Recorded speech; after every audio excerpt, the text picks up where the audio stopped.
The Toronto Raptors are trading Pascal Siakam to the Indiana Pacers for Bruce Brown, Jordan Nwora, and 3 first-round picks, as well as getting Kira Lewis from the New Orleans Pelicans as well. And this trade is monumental for both teams because of what it shows for both of their directions. It shows that the Indiana Pacers are willing to go and trade for players and trade future assets for a player that will help them win now around Tyrese Halliburton and Miles Turner.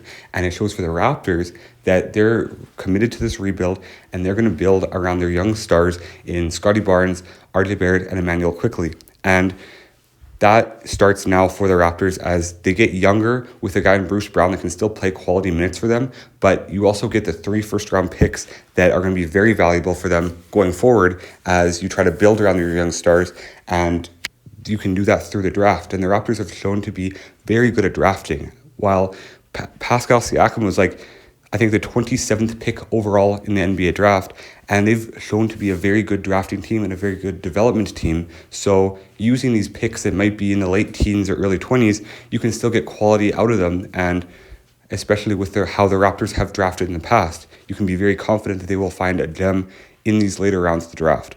So going to the Pacers side of it, you're looking at this team now as a team that's willing to contend and willing to give up assets to contend, because you give up the 3 first-round picks, you give up your future, but you're getting back a guy that's going to complement Tyrese Halliburton and Miles Turner well, because you have a guy that can clearly be the second option on a championship team. He was when Kawhi and the Raptors went to the NBA Finals and won them in 2019, and as a first option, he hasn't always been great, but he's still been a solid first option, but he's best as a second option. So put him beside Tyrese Halliburton, and you're gonna get a guy that can give you 20 to 22 points per game on efficient shooting and can hit some threes at times while also playing solid defense.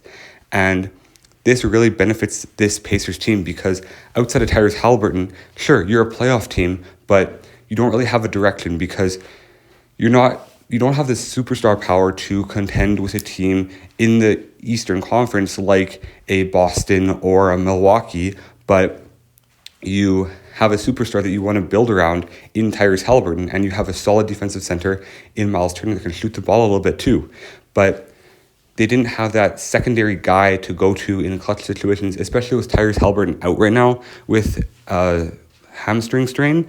You don't have that one guy that you can lean on in those times where maybe Tyrese is having an off game or maybe right now he's injured, but you don't have another guy to lean on in the scoring department. But I think this is going to be a really good move for the Pacers just because of the 2-man game that you can run with Pascal and Tyrese, and especially with how good of a passer Tyrese Halliburton is, it'll really set Pascal up for success. On the Raptors side of things, this shows a shift towards committing to the rebuild that they've started in the past few years.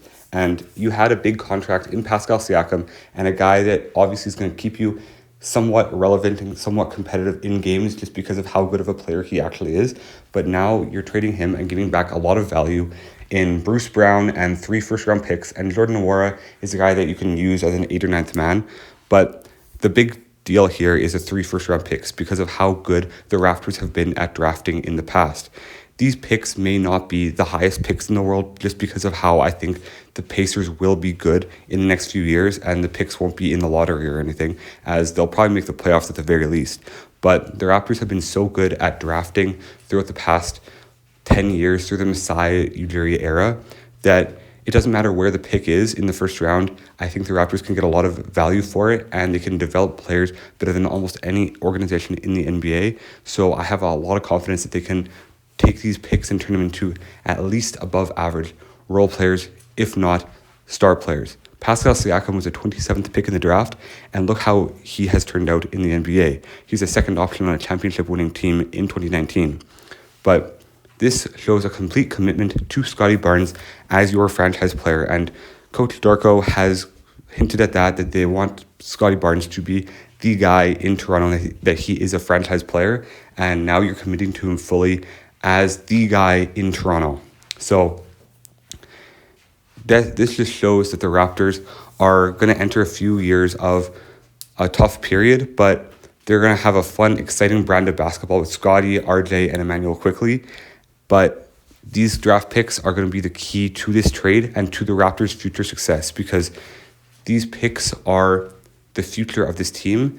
And if you can get secondary scorers and playmakers, if you can get another guy like OG Anunoby, or another guy like even, I don't know, another Bruce Brown, but slightly better, if you get another all-star later on in the draft, this team will be really good for a long time because you have a guy in RJ Barrett that's willing to stay home in Canada. He's Canadian born and Canadian raised, and he wants to be in Toronto. You have a guy in Scotty Barnes that seems really happy in Toronto. He's very involved in the community, and he's going to be a superstar one day and is already trending to become an all-star this year. And then if you can draft someone else who can be a quality player for you for years to come, this team could be really good in only a few years, because I see Scotty Barnes as a guy who can be the next Kawhi Leonard. And if you look at RJ as a secondary star, all you have to do is draft above average players, and this team could be a championship contender in only 3 to 4 years. Let me know what you think in the comments section down below, but I'm really excited for this trade as a Raptors fan, and also for the Pacers as well, because I do really like Tyrese Haliburton, and I think this gives him more of a chance to succeed and contend for a championship going forward. As a Raptors fan, I'm also really happy for Pascal Siakam, because while it does hurt to see him go, I am excited to see him be able to compete for a championship, which is something that I'm realistically knowing that we cannot give him in Toronto for the next at least 3 to 4 years. But he can go to a team in Indiana now that will be competing for a championship and will be consistently in the top 5 seeds in the Eastern Conference. So with Pascal Siakam, I think that he deserves to have his final years of his prime on a team where he's competing for a championship and not wasting away in Toronto, where they're going to be sub 500 and they're going to be battling for a play-in spot every single year for the next 3 to 4 years and for the rest of his prime. So I wish all the best to Pascal. I think this is the best situation for him and for both teams to go forward and better their franchises and better Pascal Siakam's career as a whole. I would love to see Pascal Siakam win a championship in Indiana, and as much as that would hurt me to see him win on another team, I think he deserves it. And I also really like Tyrese Haliburton, and if there was one duo I would love to win a championship that was not on the Raptors, I do think it is Pascal Siakam and Tyrese Haliburton on the Indiana Pacers. Anyways, let me know what you think of the trade down below in the comments section, and let me know if you think one team or another won the trade. God bless you all. I hope you have an amazing day. Make sure to subscribe to the channel because I'm trying to hit 1,000 subscribers by April. God bless.